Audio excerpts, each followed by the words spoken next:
From delivering pizzas to delivering a sudden death playoff on the PGA Tour. Now, delivering golf tips into your living room. Tim Petrovic joins us on Academy Live with his instructor, Rick Bradshaw. On the show, Tim and Rick share the secret to effortless power. Tim uses the dynamic balance system to show you how to achieve perfect balance in the golf swing. And you'll learn a drill that Tim copied directly from Ben Hogan. Tonight we'll be delivering a lot of tips on the Golf Channel. Starting with this one right here. Hey Tim, will you autograph this for me? You betcha. Coming up on Golf Academy Live. Anybody want some pizza?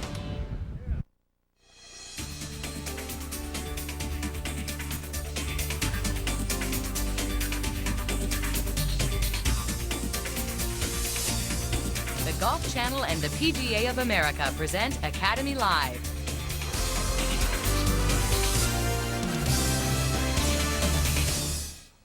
Hello and welcome to Academy Live. It is a pleasure to have Tim Petrovic and Rick Bradshaw with us tonight. First question I have for you, Tim. Do you tip the pizza delivery guy more than you used to? Absolutely. I got stiff so many times I can't even tell you. Well, it was great service, I'm sure. I delivered pizzas in high school. It was no fun getting stiff. Rick Bradshaw, of course, you guys have been working together for a number of years. Walk us through real quick, if you would, the story of how you met and how you started working together. I was working with Tim's dad, Bob Petrovic, and he introduced me to Tim, and Tim was 22 years old at the time, and I remember what a great talent he was. He was already a good player when I met him. I think he had shot 64 at, for the University of Hartford in the NCAA championships at Yale, and had an effortless swing. When he got up to the ball, the ball just ignited and flew off the club face, and it was really a pleasure just to see him swing. And we worked a lot of things. Worked with Tim from 22 years old to about 30. In fact, he would always tell me, Tim, go ahead and hit it. Swing at it. I said, I am swinging at it. That's as hard as I can swing at it. I could swing 100% or 80%. He couldn't tell the difference. It's a third gear. You always say, third gear. I got an extra 2 in there somewhere, yeah. So you guys met right after Tim's first venture into professional golf, which was where I first met you on the Australian tour back in '88, '89. Then you came back here and things, it took a while for you to get your sea legs under you, so to speak, but you always grew up idolizing Bobby Jones. Talk about that a little bit. I just I've always emulated my golf swing, not specifically after him, but just the way he went about things. I play by feel. I always use the example when I'm in the range. I hit the ball over the tree. Here's a tree in front of me, hit it high, hit it around the tree, hit it under the tree, and that's the way I used to practice. And I always used to watch his tapes and how he used to work the ball around, and just by complete feel. He would use his hands a lot, and I consider myself a handsy player, but if you look at my swing, it doesn't really appear that I'm using my hands all that much because all the parts are moving together, and that's kind of what we're talking about with the effortless golf swing. Well, we got a video rip of a number of guys who seem to have effortless power. If you guys don't mind talking us through it, starting, I believe, with Bobby Jones coming up right now, and I know, Rick, if you would, talk us through what we're looking at and why this applies to Tim. You can see Bobby kind of dragged the club. His body's kind of whipping the club. It's a lag and kind of drag and lag type movement, and real rhythmical, and great way for Tim to copy. You can see a little bit of a knee bump with actually with both Bobby Jones and Hogan, where they kind of initiate the movement going through. Here's Payne Stewart. Wide swing, nice tempo, a little pass, and you can see his right foot kind of drag through, allowing him to get 100% of his weight on his left side. Here's Freddie Couples. Again, it'll be the same type movement where his body leads into his left leg and his right foot releases all the energy onto the left foot, and really gets a lot of velocity that way. It's a great tempo move. Here's my partner, Jim Dent. Well, what a pleasure for me to be working with him, and partners with him for 15 years. Great effortless power. You know, just his arms are like whips. He still bombs it. Yeah. I mean, he was the longest hitter on tour for so many years, and now what is he, 60-something? 66. 66 and still bombs it. When you met Tim, what are some of the things, or through the years, what are some of the things that you guys have worked on and changed in order to get Tim to the level he's at now? When I met Tim again, he was a great player.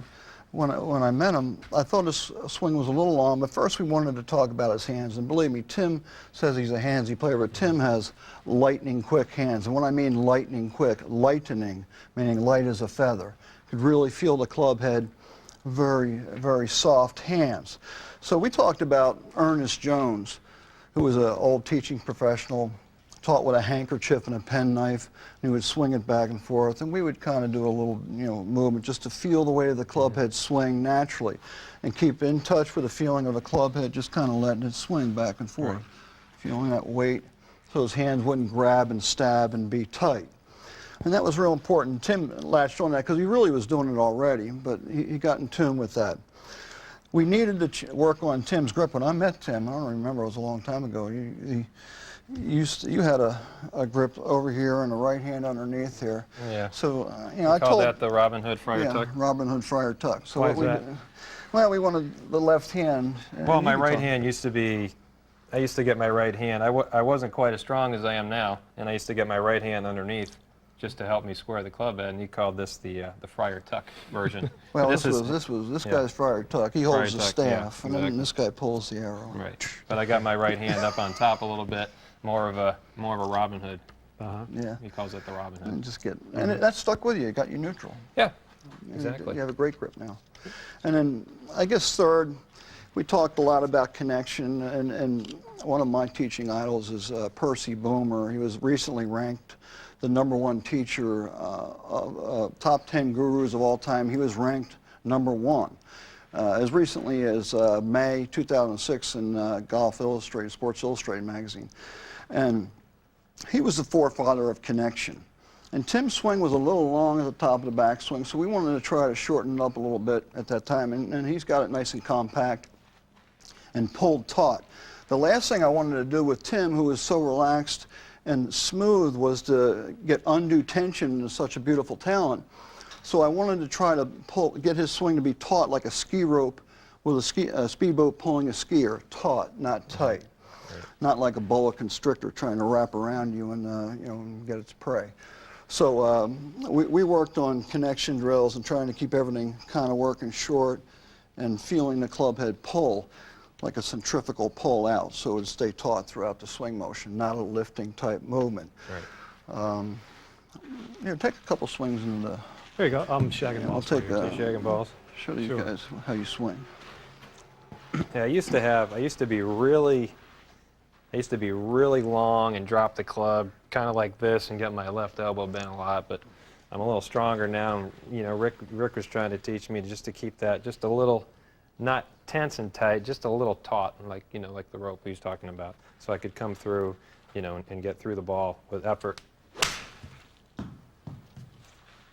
Looks pretty effortless to me. Yeah. But if I swing 100%, it would look similar to that. The ball might go about 50 yards further, but you wouldn't see much of a difference. I know it does. I've witnessed it firsthand too many times. We've got to take a break right now, guys. As we head to break, I want to remind you what's in store for you as Academy Live rolls along. The one-hand wonder, that's Rick's brother Rob is going to hit a big drive with one hand.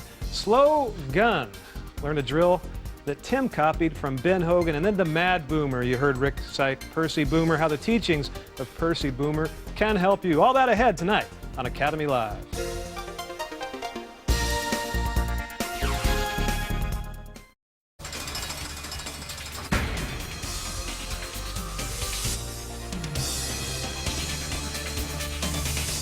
Here's a drill that I've been working with for many years, and I use it to help people stay wide in the takeaway, not lifting up high. When I work with my juniors, I always tell them to pretend they have food on the end of the stick, and I tell them to feed the alligator, not the giraffe. I want them to go low against this resistance, feed the alligator, turn a little bit, unwind the left side. I can really build width and velocity with this drill. So turn the club around like this, feel that resistance, and stay wide.